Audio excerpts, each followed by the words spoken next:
Aber wir haben gehabt Programme, Sonntag und Freitag. Jetzt sind sie schon nicht da. Alex hat 10 Minuten, 12 Minuten, Freitag, Sonntag in der Früh, das ist es. Wir haben gehabt Montag, ich gewinne ein Jugendprogramm, ein Abend Mittwoch habe ich gehabt eine halbe Show, was ich habe ausgenutzt so. Freitag haben wir gehabt eine Show und Sonntag eine Show. Und wir haben gehabt wirklich, und alles gewinnt auf Jiddisch. Alles gewinnt auf Jiddisch.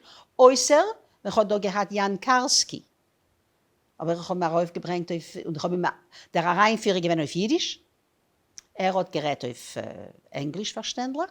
Aber es ist gewinnt verbunden, verständlich mit Geschehnissen, was gewinnt interessant für den misrach-europäischen Eulam und jiddisch-redenden Eulam. Ich treffe sich doch mit Menschen, die sagen, dass sie vielleicht sich zuhören jede Woche zu den jiddischen Programmen, zu den jiddischen Auditions. Yeah.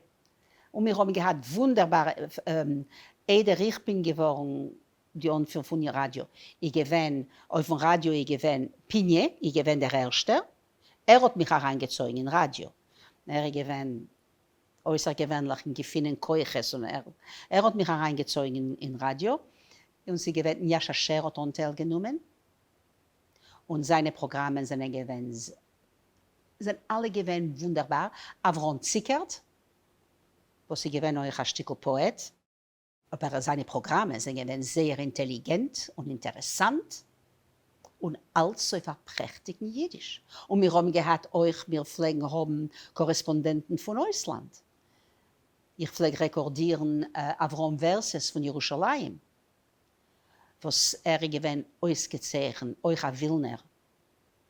Und sein Bruder gewinnt Professor von Literatur durch sich auf der Hebräischen Universität. Und wir pflegen ihm rekordieren jede Woche und hat ständig gehabt interessante Sachen zu erzählen.